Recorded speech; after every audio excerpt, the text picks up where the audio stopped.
What's up guys, this is Merc Music and welcome to some Battlefield 1 sniper gameplay. Now real quickly before we get into that, I do want to mention that this video is technically sponsored by EA. They paid to fly me out to Los Angeles to play and record Battlefield 1 early. But I am not forced to make a certain kind of video or give unlimited amounts of praise to the game. They actually encouraged us to give critical feedback that can help improve the game. And I took this deal because it was very reasonable and it's one of the few deals I've seen that promotes me simply being honest with you guys and not forcing me to create a video I wouldn't normally make. But yeah, now that we've got that out of the way, let's talk about sniping in Battlefield 1. In the closed alpha of Battlefield 1, we were able to play with 3 different sniper rifles, each of which having a separate variant, giving us technically 6 different sniper rifles to use. These 3 sniper rifles are the Russian 1895, the Gewehr 98, and the SMLE MK3. To make things much easier, the Russian 1895 is basically the Mosin Nagant, the Gewehr 98 is the Gewehr, and the SMLE MK3 is simply the Lee Enfield. So for the sake of preventing you guys from wanting to blow your brains out, I'm going to refer to these sniper rifles by their most simple names. So let's start with the Mosin Nagant, or as I like to call it, the Moist Nougat. Now from what I can remember in the closed alpha, the Mosin Nagant has 5 rounds and is unscoped. And I have a feeling it's most likely going to be referred to as the Call of Duty sniper rifle. And if you're wondering why, just watch this.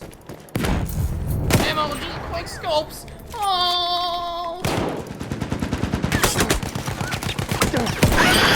This version of the Mosin Nagant was unscoped and it fires very quickly, and this allows for very aggressive sniping. Now please just keep in mind that you're watching a small amount of gameplay from a closed alpha and that the way this weapon works is completely subject to change, but even though it's unscoped and it fires very quickly and resembles sniping in Call of Duty, please keep this in mind. The damage multipliers for sniper rifles in Battlefield 1 is very similar to other Battlefield games, meaning that you can't just get cheap one-shot kills anywhere. It's kind of a rough estimate, but if you're not aiming for the upper chest, neck, or head, you're probably not going to get a one-shot kill. Unless of course the enemy you're trying to quickscope is already weak. The other thing to keep in mind is that the Mosin Nagant has only 5 rounds. So even though the Mosin Nagant has a relatively fast fire rate and you can be aggressive with it, you have to be careful because you have limited ammo. And it doesn't have a very fast reload, so you can't really spam it all that much. You're able to fire some quick follow-up shots, but you're not able to spam this thing. You also have to keep in mind that since this sniper rifle is unscoped, it performs well at close and medium range, but it's abysmal at long range. Except for this clip, but that's because I was really focused.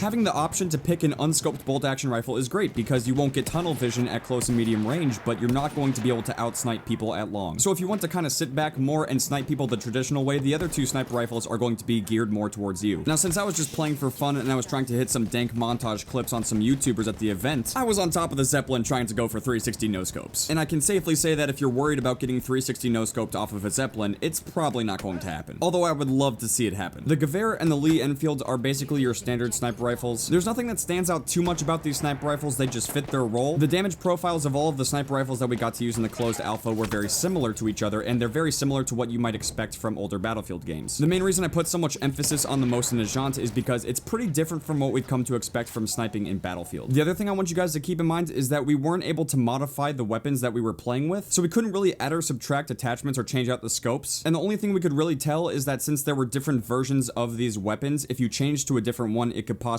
change the weapon's bullet drop, it could change the size of the magazine or your reserve ammo, and it could possibly change the sights or the scopes on your weapons. But again, since this was a closed alpha, there's a lot of features that we weren't able to get access to, especially when it came to the gadgets, because even though they were very helpful and very cool, we all had to use the same 2 pieces of equipment, which were the flare gun and a special type of ammo that helps you damage vehicles. Now the flare gun was interesting to me because it kind of reminded me of the sensor grenades in Bad Company 2. All you have to do is simply fire off your flare gun and enemies and enemy vehicles in the area will show up on your minimap for a short period of time. But I actually found this to be more balanced than sensor grenades in Bad Company 2 because in Bad Company 2 you could throw multiple sensor grenades, whereas in Battlefield 1 you only get 1 shot. Do not miss your chance to blow. But seriously, I just wanted to address that because I think a lot of people will look at the flare gun and think that it might not be fair because you can just shoot it anywhere and have people show up on your minimap and find them. But the reality is, as of now, you only get 1 shot. As an enemy, you have to be pretty close to the flare to actually show up on the minimap. And even if you do show up on the minimap, it's only going to be for a short period of time. And keep in mind that if you hear or see a flare going off, it means that there's an enemy near you. So if you have the flare gun, from your perspective, you might be trying to use it to find enemies, but as a result, they might be able to find you. Now, honestly, I can't remember the name of the other gadget to save my life. My best guess is swag ammo. But essentially, this other gadget that we had allowed us to load in a special type of ammunition into our sniper rifles that could damage light vehicles. Now, again, it might sound overpowered, but keep in mind that this is only against very light vehicles, and it really doesn't do that much damage. I do remember in the description of the gadget that it says it's only going to be very effective if you have multiple people trying to use this against against one vehicle. Realistically, you might need about a dozen snipers to take out a tank. But if a vehicle is very close to being disabled or destroyed, you can definitely use this to finish the job. This special kind of ammo is something I was kind of worried about, and then when I used it, I realized it wasn't that efficient. And I kind of have a feeling that there's going to be more efficient ways to take out vehicles with the scout class later on. So overall, I would say that the scout class is kind of underwhelming at the moment, but sniping is a ton of fun. Even though we only got to play with 3 different sniper rifles in the closed alpha, there was still a decent amount of diversity in terms of what you could use at close, medium, and long range for sniping. And even though the Mosin Nagant stands out a little bit, I'm not worried about it, because Battlefield 1 is staying true to the fact that accuracy is key. If you're not hitting someone in the head or the neck, you're probably not going to get a one-shot kill. And that held true for every sniper that we got to use. So if you're building up Battlefield 1 to be some kind of quickscope simulator, calm down. But at the same time, I think we can expect a greater diversity of sniper rifles in Battlefield 1 that can fit a lot more roles. Aggressive recon, camping bush Wookie, something in between. Sniping in the Battlefield 1 closed alpha felt fun and balanced, and I hope it stays that way. But yeah, I hope you guys enjoyed the Battlefield 1 sniper gameplay. If you guys did and you'd like to see some more Battlefield 1, make sure to drop a like, and I'll see you guys later.